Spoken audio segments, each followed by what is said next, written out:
ficar de pé, vamos abrir a nossa Bíblia. Hoje é um culto de estudo da palavra. Então a gente vai ler o texto. Vamos aprender hoje o que nós temos no céu. Nós não vamos saber de muita coisa assim nos detalhes, nos mínimos detalhes, porque não nos é revelado o que havemos, de certa forma, claramente de receber. Porque o que se vê, não se espera. Então a gente espera aquilo que a gente não vê. Então, eu quero convidar os irmãos para abrir a sua Bíblia na carta aos Efésios,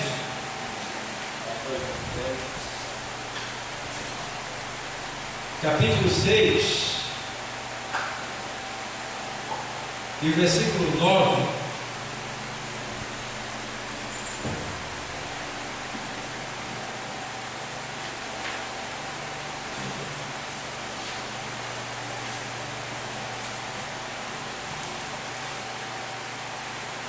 O texto sagrado diz assim, eu vou ler o outro, tá? 6, 8 e 9. Capítulo 6, verso 8 e 9.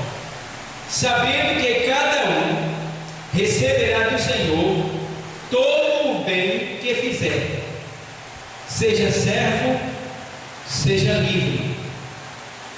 E vós, senhores, fazei o mesmo para com eles, deixando as ameaças, sabendo também que o Senhor deles sabendo que o Senhor deles e o vosso está no céu, e que para com ele não há acepção de pessoas. Tá bom? Então até aí a gente pode sentar. Tá bom? Obrigado, Deus, por essa palavra, em nome de Jesus. Vou ler o texto para ficar mais claro para vocês. Aos Efésios 6 e 8. Sabendo que cada um receberá do Senhor todo o bem que fizer, seja servo, seja livre.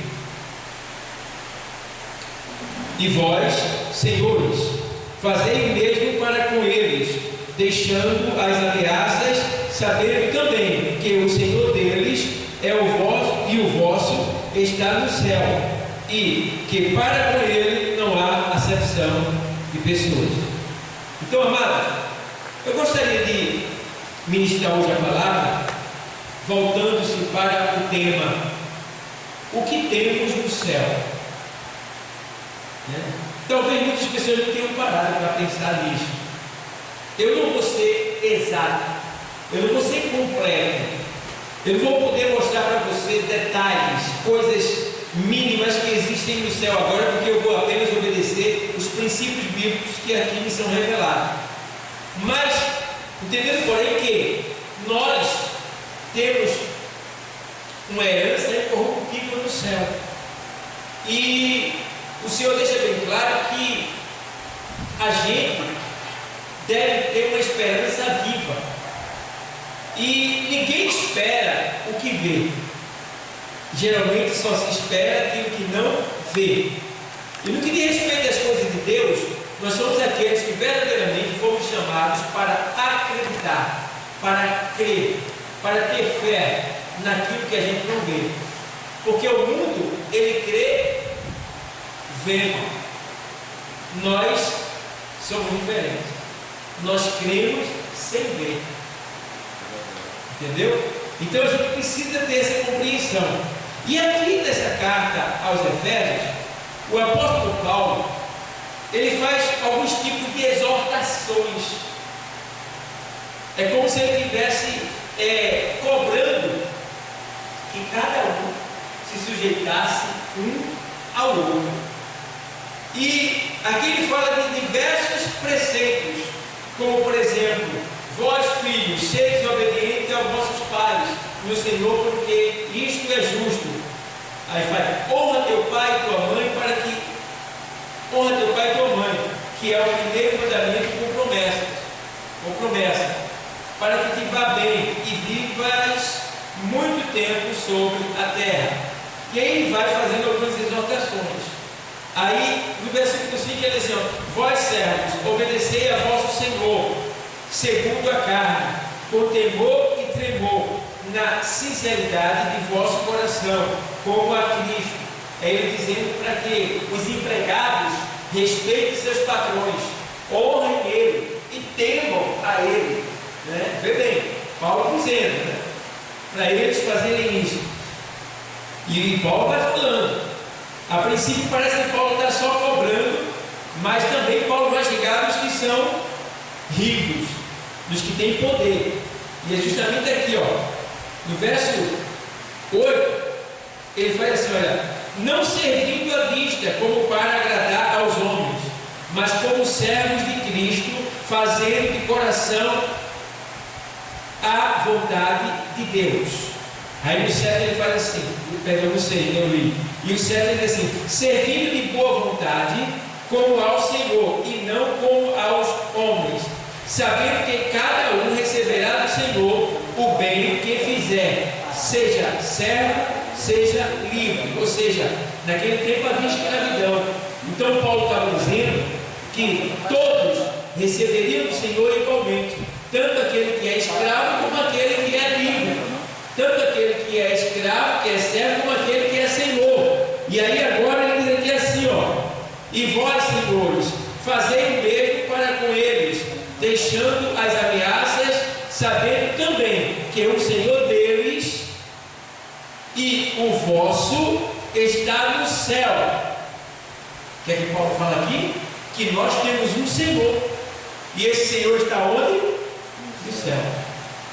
Então a primeira coisa que nós temos no céu é o quê?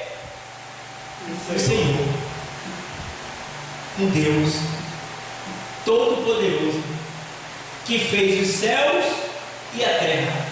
Agora vê só que Deus poderoso, ele fez os céus e fez a terra. Porque lá em Gênesis 1 primeiro, o Senhor diz o quê? No princípio criou Deus os céus e a terra. Irmãos, eu vim aprender isso 15 anos ou mais depois de ser crente, depois de ler a Bíblia toda. Foi que eu vim descobrir, mais de 15 anos depois, que Deus não mora no céu. E eu fiquei admirado quando eu tive essa revelação.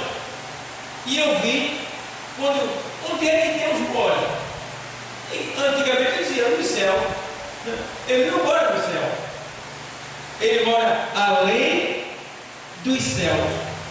Por que ele não mora no céu? Porque o céu foi feito por ele. E ele diz: no princípio criou Deus os céus e a terra. Os céus no plural, ou seja, todos os céus que existem foram criados por quem? Por Deus. E os planetas, que são as terras que existem, foram criados por quem? Por Deus. Então Deus não depende deles para viver ou para morar. Não. Deus até visita eles, mas não mora neles. E onde Deus mora, pastor? Ele mora além dos céus. Além dos céus. E se você ler lá, leia lá em 2 Crônica, segundo livro das Crônicas. Lembra quando você for ler esse livro, tá? Não diga assim, segunda as Crônicas. O pessoal fala muito assim, né? Vamos ler segunda as Crônicas? Não é segunda as Crônicas, é segundo livro das Crônicas, tá? Pode dar, obrigado. Segundo livro das Crônicas, diz assim o texto sagrado. Vou ler para você. 6 e 18. Mas verdadeiramente habitará Deus com os homens na terra? Isso é uma interrogação. Está sendo perguntado: Deus pode habitar com os homens na terra? Aí vem a resposta: eis que o céu e o céu dos céus. Meu Deus do céu, analise essa palavra aí, pessoal. Este é o céu singular, esse céu que a gente está vendo aqui, e o céu dos céus. Existe um céu maior do que esse, um céu que está acima de todos os céus, que é o céu dos céus. Olha para aí, irmão. Aí ele diz: este é o céu dos céus. Meu Deus do céu, não te podem conter, quanto menos esta casa que tenho edificado. Ei, que coisa linda, hein, pessoal? Que coisa linda. Aí ele está dizendo: olha, ele queria que Deus morasse, né? Aqui haveria uma pergunta: Deus vai morar com os homens? Vai habitar com os homens? Porque, de certa forma, eles acreditavam que Deus morava, porque na verdade Deus sempre quis morar com os homens. Os homens é que desprezam Deus com o seu pecado. Chegou o momento que Deus esteve com o seu povo, aonde? Morando com o seu povo, aonde? No deserto.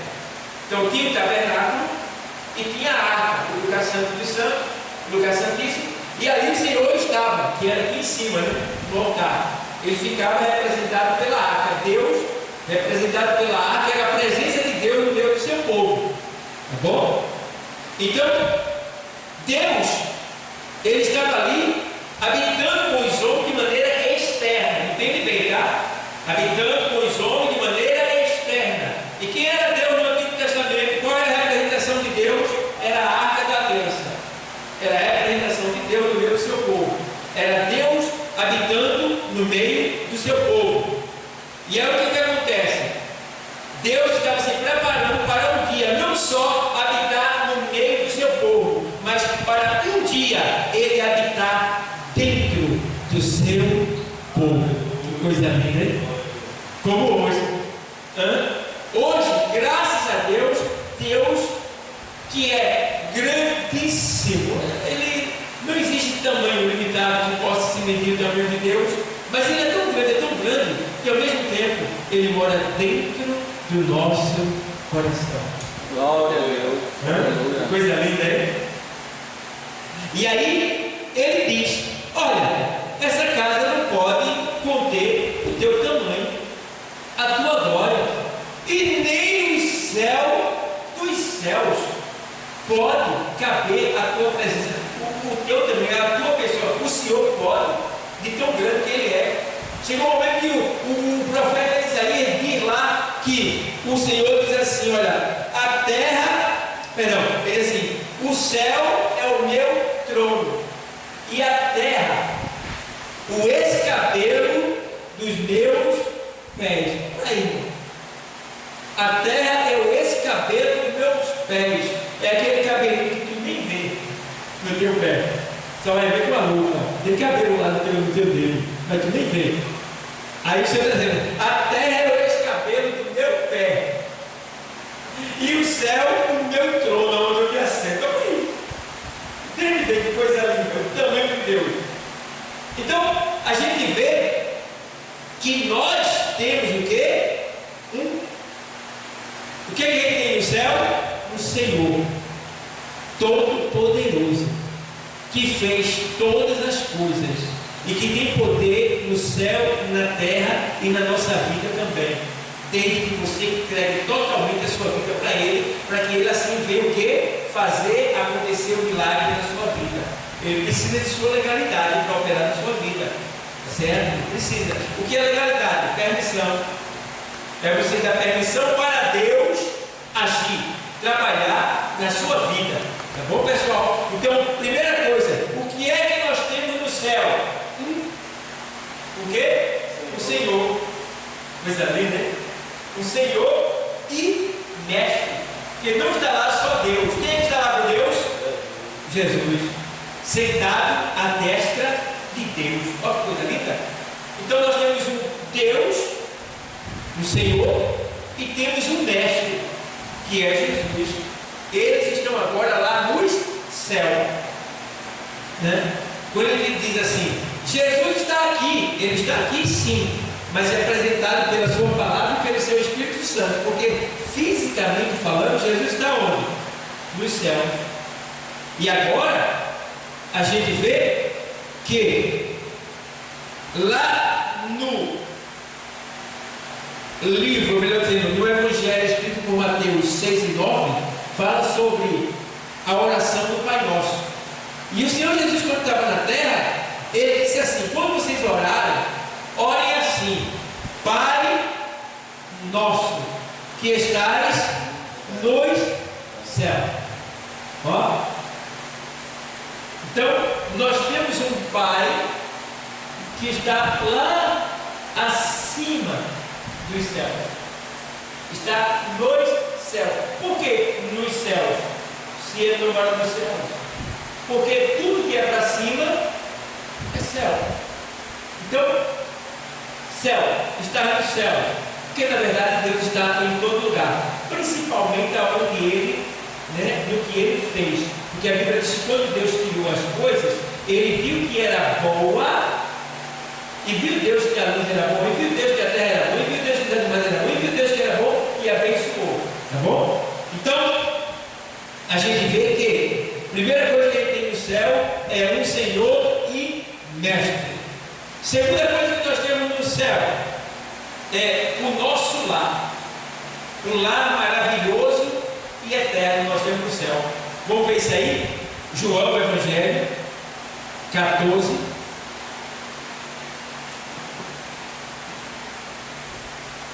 João, o Evangelho, capítulo 14, versículo 2.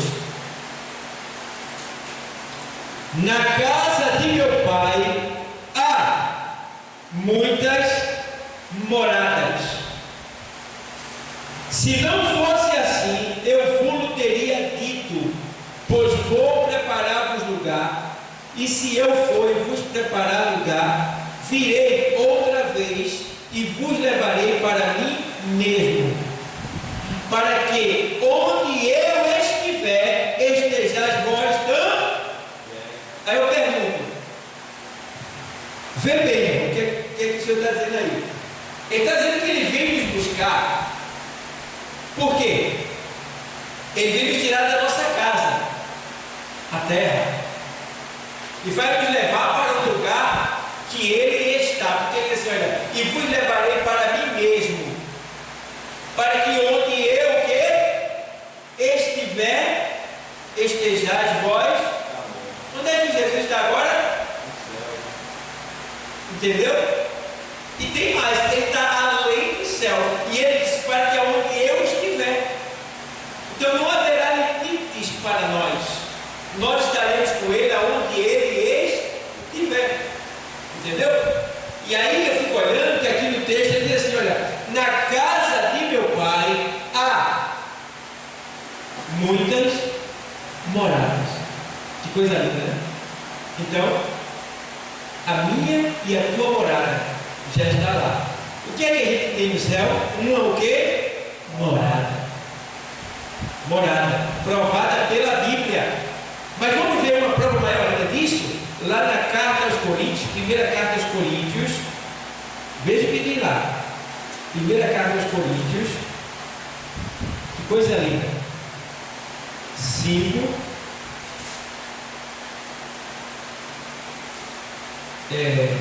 Segunda carta aos Coríntios, perdão. Segunda carta aos Coríntios.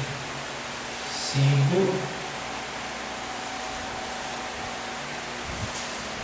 Segunda carta aos Coríntios, capítulo 5, verso 1, diz assim: ó, porque sabemos que se a nossa casa terrestre deste tabernáculo, qual é a nossa casa terrestre desse tabernáculo que Paulo está falando aqui? Essa casa daqui, ó, teu corpo, certo? Teu corpo. Sabemos que esta casa terrestre, porque sabemos que se a nossa casa terrestre deste tabernáculo, que é o nosso corpo, se desfizer, temos de Deus um edifício, uma casa não feita por mãos, vírgula. O que é que tem depois? nos céus. Observa o texto, tá? Vamos ler. Porque sabemos que se a nossa casa terrestre deste tabernáculo se desfizer, temos de Deus um edifício, uma casa não feita por mãos. Aí tem uma vírgula para dizer que parou a frase, e agora começando ele diz: eterna nos céus. Ou seja, essa casa sempre existiu, e quando ela foi feita pelo nosso Deus eterno, Ele já fez ela pensando em mim e em você. Entendeu? Então aqui tem aqui um sinônimo de dois tipos de casa. Tem a casa terrestre, no sentido físico, material, e tem o tabernáculo terrestre, que é esse aqui, o templo, o nosso corpo, tá? Então o Senhor deixa bem claro que nós não só teremos uma morada nos céus, como também teremos de Deus uma casa, de certa forma, não feita por mãos de homem. Por que ele diz que a casa não é feita por mãos? Porque tudo que a mão faz tem defeito. Tudo que a mão faz tem fim. Observa tudo que você já viu no seu passado. Vamos se lembrar de quando surgiu o telefone. Como era o telefone? Tijolo. Vamos se lembrar de quando surgiu o rádio. Como era o rádio? Vamos se lembrar de quando surgiu a radiola. Como era a radiola? Vamos se lembrar de quando surgiu o carro. Como eram os carros de antigamente? Aí você começa a ver. Tudo isso foi feito pela mão do homem. E hoje já não existe mais. Tudo foi modernizado. E cada vez vai ficando mais para trás. Mas o Senhor está dizendo aqui: essa casa, ela não é feita por mãos de homem. Ela é eterna. Que quer dizer que ela nunca terá fim. Olha que coisa linda. Então o que é que nós temos no céu? Uma casa eterna, uma morada eterna. Que bom, né, irmão? Que a gente crente, né? Começasse a pensar nas coisas de cima, né, irmão? Não é não? Porque a gente fica tão agarrado às coisas de baixo. Eu sei, irmão, o quanto eu tenho necessitado de ajuda no meu comércio, na minha vida, para pagar dívidas, fornecedores. É um sofrimento, a gente passa por diversas dificuldades que ninguém está vendo. As pessoas só veem o quê? Que a gente tem um carro, que a gente tem uma casa, que a gente está sorrindo, que a gente tem funcionário, que a gente tem coisa para vender, e acha que a gente é rico e não sabe a dificuldade que a gente sofre, que a gente passa, né? Então a gente fica nessa preocupação aqui de baixo e esquece do que Deus preparou para a gente lá em cima. A gente não fica, irmão, assim, oh meu Deus, eu vou esperar que o Senhor me ajude. Né? Tenha misericórdia de mim. Mas o meu desejo, a minha vontade, Senhor, é de tomar posse daquilo que o Senhor tem reservado para mim. Você não está pedindo para morrer, não. Você está pedindo para Jesus voltar e levar e buscar. Porque tem gente, irmão, que está tão arraigado nesse mundo que não sente mais alegria em falar do arrebatamento. Não se dá mais glória a Deus quando se fala de arrebatamento. Pelo contrário, quando diz Jesus está avisando que está chegando, o povo tem medo. Por que tem medo? Porque eles estão em pecado, não estão obedecendo a Deus, não estão fazendo o que o Senhor mandou, e sabem que se o arrebatamento acontecer, eles vão ficar. Então a gente precisa o quê? Olhar mais para cima, em vez de estar olhando mais para baixo, e entender. Eu acho bonito é que os judeus eles oram mais do que 3 vezes por uma coisa. Ele só ora 3 vezes, qualquer situação que ele estiver sofrendo. Orou 3 vezes, é o suficiente para Deus responder. Paulo fala isso quando ele diz assim: tenho orado ao Senhor, e já falei com ele, já orei a ele 3 vezes, e a resposta que ele me deu foi: a minha graça te basta. Então, os judeus, ele tem um costume, um comportamento, que é de orar apenas 3 vezes, porque Deus é Deus, e Deus não é irresponsável, e Deus ouve tudo e sabe de tudo. Então, se eu falei para ele já 3 vezes, não precisa estar falando demais. Os judeus pensam assim. Então, eles creem dessa maneira. E aí, a gente vê aqui que nós temos esse desejo de ser bem-sucedido aqui na terra. Mas quantas pessoas são bem-sucedidas, ricas, milionárias, e não são felizes? Não são felizes. Pelo contrário, elas têm mais medo de viver do que a gente. Estão vivendo, mas vivem com medo. Será que Roberto Carlos teria coragem de vir aqui nessa igreja andando pela avenida? E no carro que fosse blindado, no Uber, será que ele teria coragem de parar e descer e vir aqui? Não teria. Ele pode até ter vontade, mas não consegue vir. Por quê? Ele é tão rico e a sua riqueza colocou um portão na vida dele. Portão esse que é o portão do quê? O portão da liberdade. Que muitos não veem, que muitos não entendem, que quando a riqueza vier, esse portão também vai vir junto. Vem o dinheiro, mas o portão vem também, impedindo de você chegar a lugares que lhe fariam feliz. Entendeu? Lugares que você se sentiria mais feliz. E aí, já era. Eu já trouxe pessoas aqui em Itabissuma, que aqui a gente sabe, nós não somos ricos, somos humildes. Já trouxe pessoas aqui muito bem de vida, já trouxe pessoas aqui que vieram aqui e disseram assim: como eu amei aquele lugar. O tratamento daquelas pessoas que não têm dinheiro, pessoas humildes financeiramente falando, mas eles têm um tratamento, a gente se sente tão bem ali naquele lugar que a gente fica com vontade de voltar lá.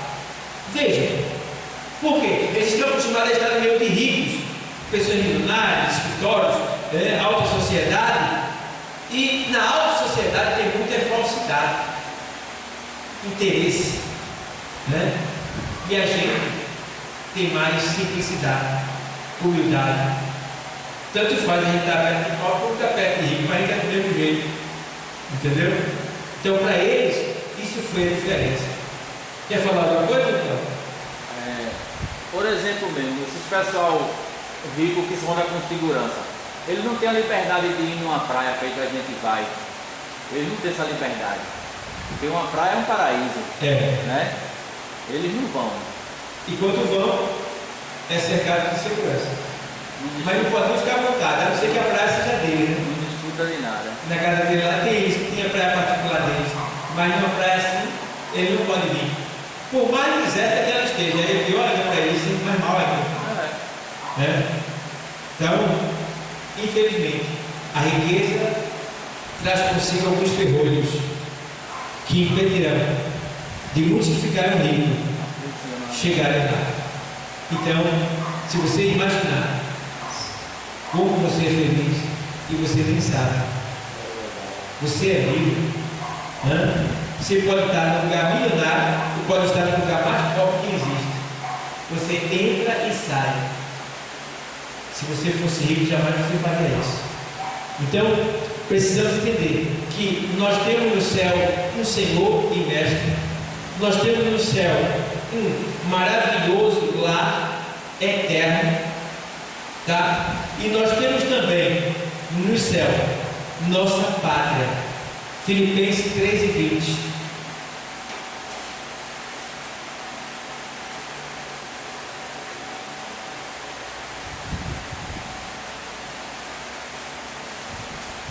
Mas a nossa cidade está nos céus, donde também esperamos o Salvador, o Senhor Jesus Cristo.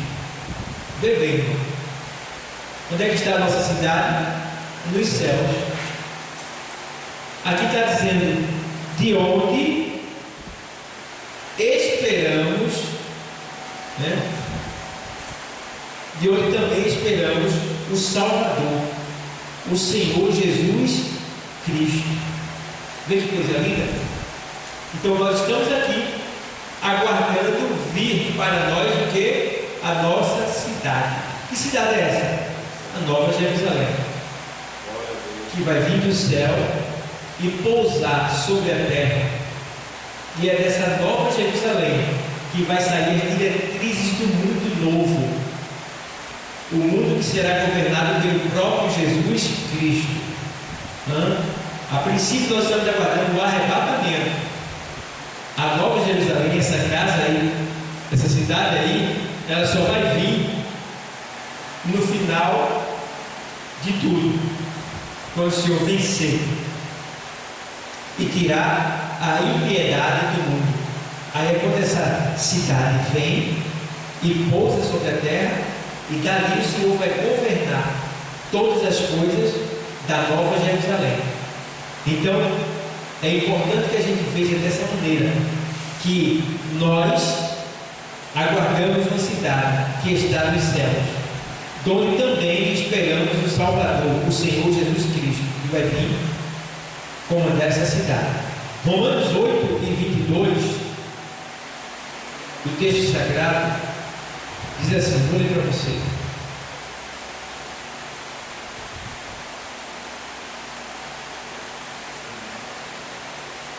Porque sabemos que toda a criação geme e está juntamente com dores de parto até agora. Ei, porque sabemos que toda a criação geme e está juntamente com dores de parto até agora. O que quer dizer isso aqui? É Paulo dizendo que não só a gente aguardamos o nosso Senhor, que vai vir nesta cidade, aguardamos essa cidade, que vai vir com ela também o nosso Senhor, como também não só a gente aguarda essa cidade, essa transformação, como também a natureza. A natureza aguarda esse dia, porque esse dia é chamado dia da redenção. É quando a natureza será restaurada. Vê bem, porque aqui ele está dizendo que a natureza ela geme com dores de parto. Você sabe que dor de parto é uma das piores dores que existe, né? Só quem sabe é a mulher, a gente não sabe. Mas eu já vi a minha mulher grávida, na hora de ter o menino, rapaz, dava pena. Dava pena. Isso sem contar quando ela fica lá no leito da maternidade, gemendo, rolando para lá e para cá, sem a criança nascer.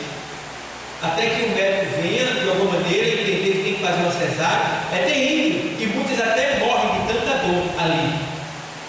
Mas aqui está dizendo Paulo que a natureza está com dor, está gemendo com dor de parto.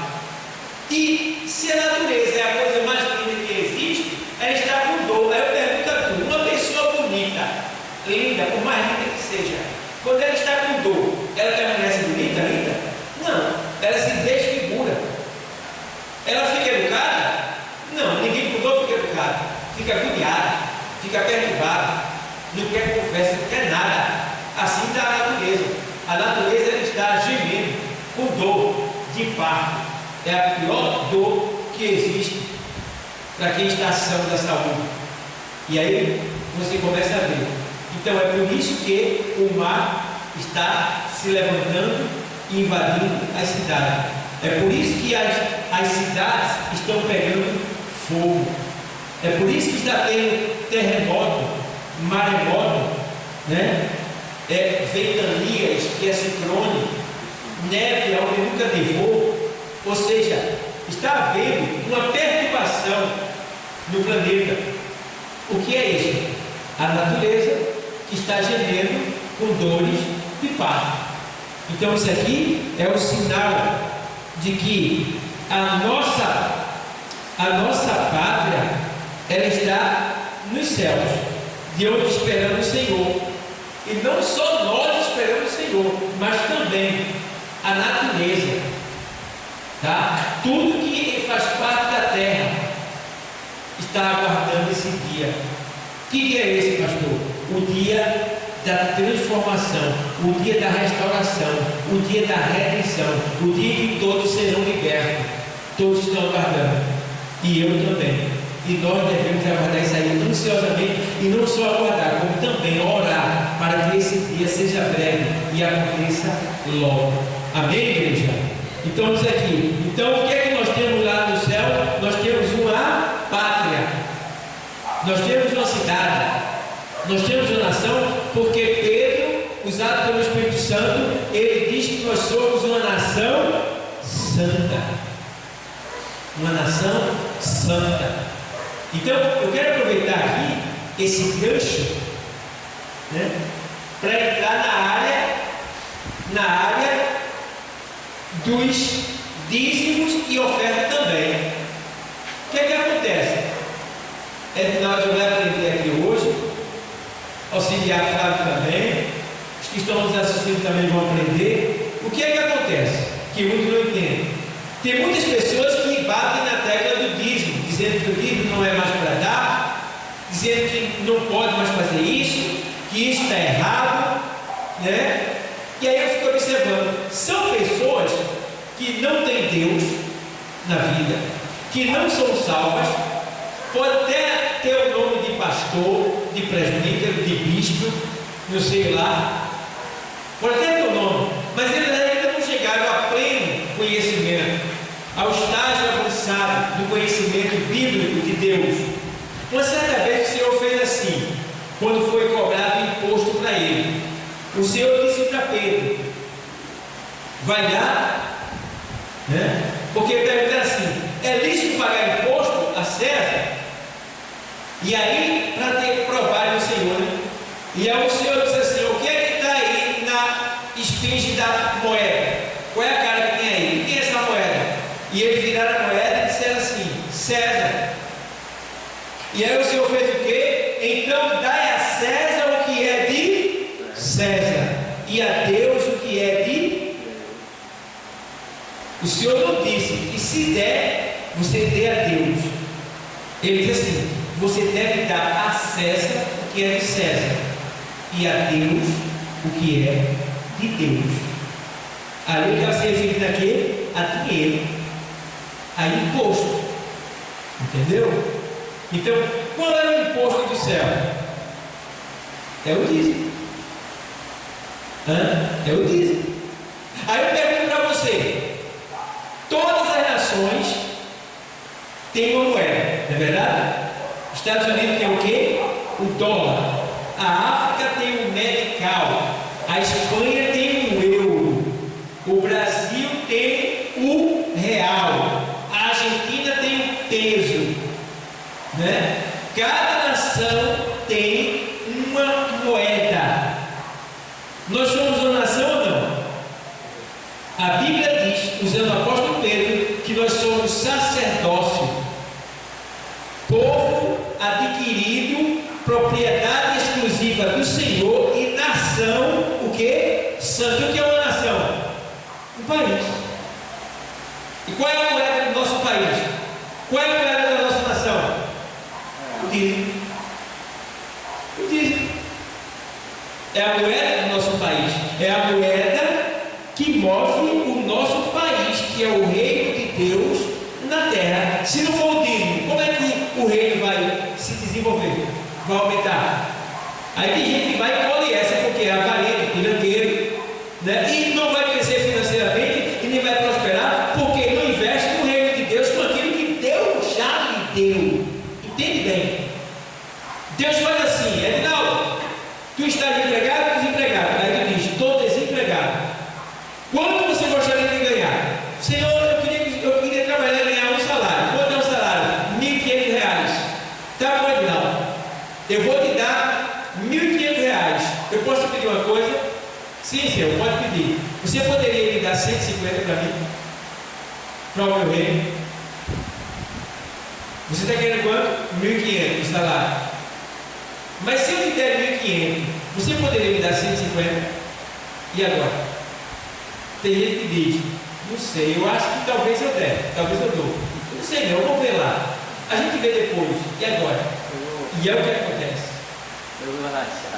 Deus te dá 1.500 e pede a você 150 e você diz que não está dando para devolver para Deus. Agora imagina que caráter é o teu. E imagina também como é que Deus pode te dar mais. Se tu não está sendo fiel naquele, como Ele vai te dar mais? Porque Ele diz, se no pouco fores fiel, no muito te colocarei. Irmão, eu perdi as contas do que eu comprei pela metade do preço. Você fiel no dízimo e nas ofertas. Isso aqui, ó. Dízimo e oferta meu. E alguns irmãos que ofertaram. Mas vou te dar um exemplo. Na Covid, trabalhei muito. E no final da Covid, o movimento dele foi muito bom. Teve aquele auxílio emergencial, tal e tal. No final, isso deu meus lucros. Antes disso tudo, a gente estava precisando de um local para descansar lá no nosso trabalho. Mas a gente teria que comprar um box. Teríamos que pegar um repasse e um box. E o box era 20 mil reais. O mais barato era 15 mil reais. Então, quando terminou o processo da Covid, eu somei os lucros depois de pagar aos fornecedores, sobrou 7 mil reais para mim. Então, o que foi que aconteceu? Eu fiquei com esse dinheiro tocado, guardado. Né? Aí o que aconteceu? O Senhor criou uma situação. Uma pessoa que saiu da rua e veio para dentro da feira, no box. Não quis mais ficar ali porque o movimento não era compatível.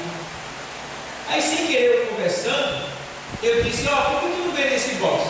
Aí ele disse assim, o senhor quer comprar? Aí eu disse, eu não tenho dinheiro para comprar. Ele disse, quanto o senhor dá nesse box aí? Eita, agora. Aí eu disse, o dinheiro que eu tenho é 7 mil reais.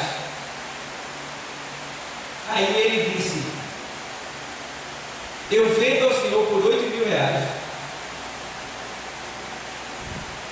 Aí eu consegui 1.000 reais e peguei o box. Ou seja, um negócio que custava 20 mil reais, eu comprei por 8 mil reais. Por que isso? Porque o Senhor mandou para mim e pelo fato, veja bem, não é que quem dá o dízimo, Deus vai dar o dobro. Quem dá o dobro é a mesa do Bozó, a única aposta. Deus dá além do que tu imagina. Entendeu? Então ali Deus foi lá e ó, bum, me abençoou. E se eu fosse contar o que Deus tem me dado aqui, pelo fato de eu estar assim, voluntariamente servindo na obra dele, se eu fosse falar, irmão, a noite seria pouco. O que Deus tem feito por mim e pela minha família, pela minha casa. Em virtude, eu estou falando isso na área financeira, né? Tem a área da saúde, tem a área da família, tem a área do ministério, tem a área espiritual, tá? Tem a área da moral, que é pública, tem várias áreas na nossa vida. Mas essa área financeira é uma área muito importante. Quantas vezes eu fico endividado por aqui, passando na conta, eu digo, Deus, e agora? Só o Senhor. E o Senhor vai lá e, no último instante, Ele manda o recurso. Ele cria uma situação. E acontece. Então, meu irmão, querem bênçãos maiores de Deus? Seja fiel. Devolva o que é do Senhor. Porque aí você vai poder dizer assim, Senhor, eu estou te devolvendo 150, mas eu queria te devolver 300. Ó, está entendendo isso? Hã? Eu queria te devolver 300. Quer que está pedindo? Para ele dobrar o teu salário. E aí vou te explicar mais detalhes. Aí vai que tu não teve promoção e nem aumentou o teu salário lá. Mas aí acontece o quê? De tua esposa conseguir um negócio e de repente A tua esposa de repente está lá ganhando 1.800, 2.000 reais. Ó, os dois, marido e mulher, os dois é um só. Está se cumprindo o quê? A oração que tu fizesse. Senhor, eu queria te devolver 300. Está entendendo o mistério? Ele foi lá e fez acontecer também do outro lado. E quando ele faz acontecer assim, ele está fazendo todo o milagre ao mesmo tempo. Está fazendo surgir recursos para você cumprir com a sua promessa com ele, e ao mesmo tempo ele está te dando segurança. Se tu sair desse emprego, já vem do lado de cá. Quem está entendendo? Entendeu? Ó, sabedoria, Bíblia. Mas não, o cara vai lá, ganha 3.000 reais. Quando ele vai tirar 300, ele vai ficar com 2.700. Ele fica olhando os 300. Poxa, mas ele não dá para. Mas rapaz, aí. E aí tem uns que ele não dá, aí ele começa a querer comprar. Não, eu vou comprar um jarro de flor, né? Vou comprar um pote de água para a igreja. Isso já é para o quê? De alguma maneira, não dá tudo que é do Senhor, não devolver tudo, entendeu? E está errado. Dízimo é para devolver ao Senhor. Agora, oferta, você escolhe como quer dar. Você quer comprar um som, um ventilador, colocar o dinheiro dentro da salva, você escolhe. Oferta é segundo o teu coração. Agora, o dízimo é a moeda do reino, é 10%. De tudo que o Senhor te der, é 10%. Então, meus irmãos, nossa pátria, que nós temos no céu, mas que já estamos vivendo, de certa forma, nela, de maneira parcial, aqui na terra. Porque a igreja é a agência de Deus na terra. A igreja é a nação santa do Senhor vivendo aqui na terra. A própria Bíblia diz que nós estamos no mundo, mas não somos do mundo. E que no mundo nós somos peregrinos e forasteiros. O que é peregrino? Alguém que anda sem ter um lugar determinado para ficar. O que é forasteiro? Alguém que está fugindo. Nós estamos fugindo do quê? Do pecado, do vingador desse século, do mundo, né? Para a nossa pátria, que se chama céus. Amém, igreja? Amém. Então, o que é que nós temos no céu? Uma pátria. Uma pátria. Aí, vamos lá. O que é que nós temos lá no céu? Nosso descanso sabático. Lá em Hebreus 4 e 9. O descanso que nós temos. Porque, você já olhou que tem gente que diz assim: eu estou cansado. Ninguém pensa que a vida de ministro do Evangelho, de crente, é fácil. É cansativo. É cansativo. Não pense que a gente foi chamado para ficar no bem bom. A gente foi chamado para sofrer. Porque nós estamos em uma guerra. Mas nada é para sempre. E o Senhor nos prometeu um descanso dessa guerra. E aí a gente vê aqui, ó, 4 e 9 de Hebreus. Portanto, resta ainda um repouso para o povo de Deus. O que é que nós temos no céu? Um repouso. Que repouso é esse, pastor? Entenda uma coisa: esse corpo que nós estamos, ele é um corpo muito pesado. Por que ele é pesado? Por causa do pecado. Quando você estava no mundo, você sentia um peso terrível na sua vida. Você veio para cá, foi liberto, mas ainda assim ele pesa, porque o pecado ainda habita em nós, na nossa natureza. Então a gente é limitado por causa do pecado. Mas um dia, quando o Senhor voltar para nos levar para a nossa pátria, o que é que vai acontecer? O nosso corpo será transformado. E aí a gente vai receber um corpo igual de Jesus Cristo. Então agora não vai ser mais esse corpo pesado, limitado, que para eu chegar ali do outro lado, eu tenho que fazer todo esse percurso. Não. Com o meu novo corpo leve, eu não vou precisar mais ir por aqui para chegar do outro lado. Aqui, aonde eu estou, Só basta eu pensar. Pensei em estar ali e já estou lá. Estou aqui, moro em Recife, mas no corpo glorioso, que é o novo corpo que a gente vai receber, eu só penso. Tchau, pessoal, fiquem na paz. Já estou lá, dentro de casa, com as portas fechadas, sentado na mesa. Quer uma prova disso? A Bíblia diz nos Evangelhos que os discípulos estavam dentro de uma casa com medo de morrer. Jesus tinha sido morto e já tinha ressuscitado, mas eles estavam numa reunião com medo de sair de casa, porque estavam sendo ameaçados de morte, tudo com a porta trancada. E de repente o Senhor, Pai seja convosco. Senhor, Senhor, e eles olham, está tudo fechado, e o Senhor aparece no meio deles. Pai seja convosco. E aí começou. Daqui a pouco, quem sabe como é aquele negócio assim, parece que eles deviam olhar, daqui a pouco o Senhor já não está mais no meio deles. Já estava no corpo glorioso, um corpo igual a esse, mas que não é como esse daqui é. Porque o corpo ressuscitado, ele é um corpo que não tem sangue. Ele tem carne e tem osso, mas é um corpo glorificado, que é para viver na eternidade. Entendeu? Então, o Senhor, Ele ali, Ele recebeu um corpo glorioso e nós também vamos receber esse corpo. Então, esse corpo é um corpo ilimitado. Eu posso estar onde eu quiser, na hora que eu quiser, instantaneamente. Eu penso e já estou ali. Deu para entender? Então, esse peso vai sair e o descanso vai chegar. O descanso eterno está chegando. Não é descanso de você sentar na cadeira de balanço e ficar aleluia, glória a Deus, não. Porque não vai ter mais cansaço, não.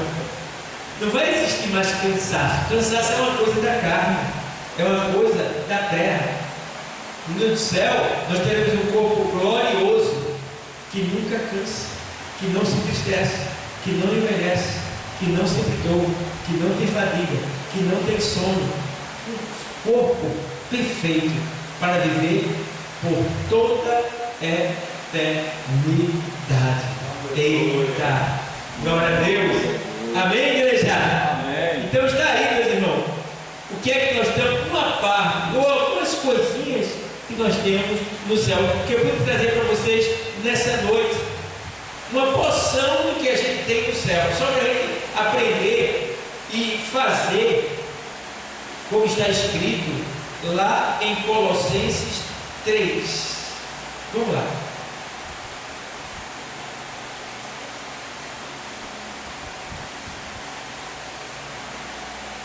Já que nós temos isso e muito mais no céu, Colossenses 3 diz assim: portanto, se já ressuscitastes com Cristo, buscai as coisas que são de cima, onde Cristo está assentado à destra de Deus. Versículo 2: pensai nas coisas que são de cima, e não nas que são da terra, porque já estáis mortos, e a vossa vida está escondida com Cristo em Deus. Amém, igreja? Amém. Tudo isso porque Jesus está voltando. Deus abençoe a todos. Ficamos de pé e vamos agradecer a Deus.